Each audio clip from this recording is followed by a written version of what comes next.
নমস্কার বন্ধুরা, আমি আমার আগের ভিডিওতে বিচিত্র প্রবন্ধ গ্রন্থের পাগল প্রবন্ধটি পাঠ করে শুনিয়েছি।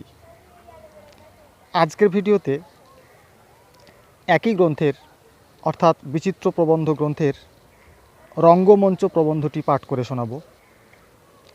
এই প্রবন্ধটি 1309 বঙ্গাব্দের পৌষ মাসে রচনা করেছিলেন। আসা যাক প্রবন্ধটির পাঠে। ভরতের নাট্যশাস্ত্রে নাট্যমঞ্চের বর্ণনা আছে, তাহাতে দৃশ্যপটের কোনো উল্লেখ দেখিতে পাই না। তাহাতে যে বিশেষ ক্ষতি হইয়াছিল এরূপ আমি বোধ করি না। কলাবিদ্যা যেখানে একেশ্বরী সেইখানেই তাহার পূর্ণ গৌরব। সতীনের সঙ্গে ঘর করিতে গেলে তাহাকে খাটো হইতেই হইবে, বিশেষত সতীন যদি প্রবল হয়। রামায়ণকে যদি সুর করিয়া পড়িতে হয় তবে আদিকাণ্ড হইতে উত্তরকাণ্ড পর্যন্ত সে সুরকে চিরকাল সমান একঘেয়ে হইয়া থাকিতে হয়। রাগিণী হিসাবে সে বেচারার কোনো কালে পদোন্নতি ঘটে না। যাহা উচ্চ দরের কাব্য তাহা আপনার সঙ্গীত আপনার নিয়মেই যোগাইয়া থাকে। বাহিরের সঙ্গীতের সাহায্য অবজ্ঞার সঙ্গে উপেক্ষা করে। যাহা উচ্চ অঙ্গের সঙ্গীত তাহা আপনার কথা আপনার নিয়মেই বলে। তাহা কথার জন্য কালিদাস মিল্টনের মুখাপেক্ষা করে না। তাহা নিতান্তই তুচ্ছ তোম তানা নানা লইয়াই চমৎকার কাজ চালাইয়া দেয়। ছবিতে গানেতে কথায় মিশাইয়া ললিত কলার একটা বারোয়ারি ব্যাপার করা যাইতে পারে, কিন্তু সে কতকটা খেলা হিসাবে। তাহা হাটের জিনিস, তাহাকে রাজকীয় উৎসবের উচ্চ আসন দেওয়া যাইতে পারে না। শ্রাব্য কাব্যের চেয়ে দৃশ্যকাব্য স্বভাবতই কতকটা পরাধীন বটে। বাহিরের সাহায্যই নিজেকে সার্থক করিবার জন্য সে বিশেষভাবে সৃষ্ট। সে যে অভিনয়ের জন্য অপেক্ষা করিয়া আছে এ কথা তাহাকে স্বীকার করিতেই হয়। কিন্তু শ্রাব্য কাব্যের চেয়ে দৃশ্যকাব্য স্বভাবতই কতকটা পরাধীন বটে। বাহিরের সাহায্যেই নিজেকে সার্থক করিবার জন্য সে বিশেষভাবে সৃষ্ট। সে যে অভিনয়ের জন্য অপেক্ষা করিয়া আছে এ কথা তাহাকে স্বীকার করিতেই হয়। আমরা এ কথা স্বীকার করি না।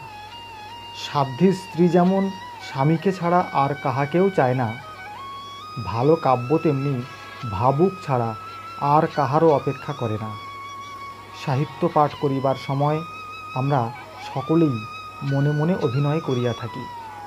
সে অভিনয়ে যে কাব্যের সৌন্দর্য খোলে না সে কাব্য কোনো কবিকে যশস্বী করে নাই। বরঞ্চ একথা বলিতে পারো যে অভিনয় বিদ্যা নিতান্তই পরাশ্রিতা। সে অনাথা নাটকের জন্য পথ চাহিয়া বসিয়া থাকে। নাটকের গৌরব অবলম্বন করিয়াই সে আপনার গৌরব দেখাইতে পারে। স্ত্রৈণ স্বামী যেমন লোকের কাছে উপহাস পায়, নাটক তেমনি যদি অভিনয়ের অপেক্ষা করিয়া আপনাকে নানা দিকে খর্ব করে তবে সেও সেই রূপ উপহাসের যোগ্য হইয়া উঠিবে। নাটকের ভাবখানা এইরূপ হওয়া উচিত যে আমার যদি অভিনয় হয় তো হোক, না হয় তো অভিনয়ের পোড়া কপাল, আমার কোনো ক্ষতি নাই। যাহাই হোক, অভিনয়কে কাব্যের অধীনতা স্বীকার করিতেই হয়। কিন্তু তাই বলিয়া সকল কলাবিদ্যারই গোলামি তাহাকে করিতে হইবে এমন কি কথা আছে? যদি সে আপনার গৌরব রাখিতে চায় তবে যেটুকু অধীনতা তাহার আত্মপ্রকাশের জন্য নিতান্তই না হইলে নয় সেইটুকুই সে যেন গ্রহণ করে। তাহার বেশি সে যাহা কিছু অবলম্বন করে তাহাতে তাহার নিজের অবমাননা হয়। ইহা বলা বাহুল্য। নাট্যোক্ত কথাগুলি অভিনেতার পক্ষে নিতান্ত আবশ্যক। কবি তাহাকে যে হাসির কথাটি যোগান তাহা লইয়াই তাহাকে হাসিতে হয়। কবি তাহাকে যে কান্নার অবসর দেন তাহা লইয়াই কাঁদিয়া সে দর্শকের চোখে জল টানিয়া আনে। কিন্তু ছবিটা কেন? তাহা অভিনেতার পশ্চাতে ঝুলিতে থাকে। অভিনেতা তাহাকে সৃষ্টি করিয়া তোলে না, তাহা আঁকা মাত্র। আমার মতে তাহাতে অভিনেতার অক্ষমতা কাপুরুষতা প্রকাশ পায়। এই রূপে যে উপায়ে দর্শকদের মনে বিভ্রম উৎপাদন করিয়া সে নিজের কাজকে সহজ করিয়া তোলে, তাহা চিত্রকরের কাজ হইতে ভিক্ষা করিয়া আনা। তাছাড়া যে দর্শক তোমার অভিনয় দেখিতে আসিয়াছে, তাহার কি নিজের সম্বল কানা করাও নাই? সে কি শিশু? বিশ্বাস করিয়া তাহার উপরে কি কোনো বিষয়েই নির্ভর করিবার জো নাই? যদি তাহা সত্য হয়, তবে ডবল দাম দিলেও এমন সকল লোককে টিকিট বেচিতে নাই। এ তো আদালতের কাছে সাক্ষ্য দেওয়া নয় যে প্রত্যেক কথাটাকে হলপ করিয়া প্রমাণ করিতে হইবে। যাহারা বিশ্বাস করিবার জন্য, আনন্দ করিবার জন্য আসিয়াছে, তাহাদিগকে এত ঠকাইবার আয়োজন কেন? তাহারা নিজের কল্পনাশক্তি বাড়িতে চাবিবন্ধ করিয়া আসে নাই। কতক তুমি বোঝাইবে, কতক তাহারা বুঝিবে। তোমার সহিত তাহাদের এইরূপ আপোষের সম্বন্ধ। দুষ্যন্ত গাছের গুঁড়ির আড়ালে দাঁড়াইয়া সখীদের সহিত শকুন্তলার কথাবার্তা শুনিতেছেন। অতি উত্তম, কথাবার্তা বেশ রসে জমাইয়া বলিয়া যাও। আস্ত গাছের গুঁড়িটা আমার সম্মুখে উপস্থিত না থাকিলেও সেটা আমি ধরিয়া লইতে পারি, এতটুকু সৃজন শক্তি আমার আছে। দুষ্যন্ত শকুন্তলা অনুসোয়া প্রিয়ম্বদার চরিত্রানুরূপ প্রত্যেক হাবভাব এবং কণ্ঠস্বরের প্রত্যেক ভঙ্গি একেবারে প্রত্যক্ষবৎ অনুমান করিয়া লওয়া শক্ত। সুতরাং সেগুলি যখন প্রত্যক্ষ বর্তমান দেখিতে পাই, তখন হৃদয়ে রসে অভিষিক্ত হয়। কিন্তু দুটো গাছ বা একটা ঘর বা একটা নদী কল্পনা করিয়া লওয়া কিছুই শক্ত নয়। সেটাও আমাদের হাতে না রাখিয়া চিত্রের দ্বারা উপস্থিত করিলে আমাদের প্রতি ঘোরতর অবিশ্বাস প্রকাশ করা হয়। আমাদের দেশের যাত্রা আমার ওই জন্য ভালো লাগে। যাত্রার অভিনয়ে দর্শক ও অভিনেতার মধ্যে একটা গুরুতর ব্যবধান নাই। পরস্পরের বিশ্বাস এবং আনুকূল্যের প্রতি নির্ভর করিয়া কাজটা বেশ সহৃদয়তার সহিত সুসম্পন্ন হইয়া ওঠে। কাব্যরস যেটা আসল জিনিস, সেইটাই অভিনয়ের সাহায্যে ফোয়ারার মতো চারিদিকে দর্শকদের পুলকিত চিত্তের উপর ছড়াইয়া পড়ে। মালিনী যখন তাহার পুষ্পবিরল বাগানে ফুল খুঁজিয়া বেলা করিয়া দিতেছে, তখন সেটাকে সপ্রমাণ করিবার জন্য আসরের মধ্যে আস্ত আস্ত গাছ আনিয়া ফেলিবার কি দরকার আছে? একা মালিনীর মধ্যে সমস্ত বাগান আপনি জাগিয়া ওঠে। তাই যদি না হইবে, তবে মালিনীরই বা কি গুণ, আর দর্শকগুলোই বা কাঠের মূর্তির মতো কি করিতে বসিয়া আছে? শকুন্তলার কবিকে যদি রঙ্গমঞ্চ দৃশ্যপটের কথা ভাবিতে হইত, তবে তিনি গোড়াতেই মৃগের পশ্চাতে রথ ছোটানো বন্ধ করিতেন। অবশ্য তিনি বড় কবি, রথ বন্ধ হইলেও যে তাহার কলম বন্ধ হইত তাহা নহে। কিন্তু আমি বলিতেছি, যেটা তুচ্ছ তাহার জন্য যাহা বড় তাহা কেন নিজেকে কোনো অংশে খর্ব করিতে যাইবে? ভাবুকের চিত্তের মধ্যে রঙ্গমঞ্চ আছে, সে রঙ্গমঞ্চে স্থানাভাব নাই। সেখানে জাদুকরের হাতে দৃশ্যপট আপনি রচিত হইতে থাকে।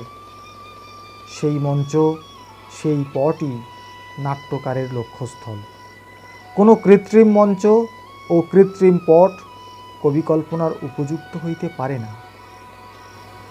অতএব যখন দুষ্যন্ত ও সারথি একই স্থানে স্থির দাঁড়াইয়া বর্ণনা ও অভিনয়ের দ্বারা রথবেগের আলোচনা করেন, সেখানে দর্শক এই অতি সামান্য কথাটুকু অনায়াসেই ধরিয়া লন যে মঞ্চ ছোট, কিন্তু কাব্য ছোট নয়।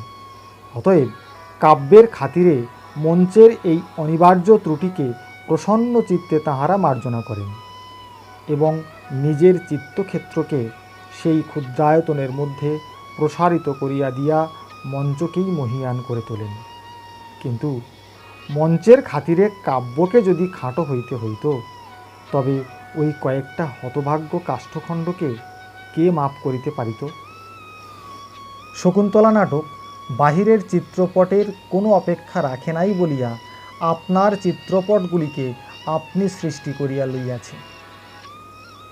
তাহার কর্ণাশ্রম, তাহার স্বর্গপথের মেঘলোক, তাহার মারিচের তপবনের জন্য সে আর কাহারও উপর কোনো বরাত দেয় নাই। সে নিজেকে নিজে সম্পূর্ণ করিয়া তুলিয়াছে। কি চরিত্র সৃজনে, কি স্বভাবচিত্রে, নিজের কাব্য সম্পদের উপরেই তাহার একমাত্র নির্ভর। আমরা অন্য প্রবন্ধে বলিয়াছি, ইউরোপীয়ের বাস্তব সত্য নহিলে নয়।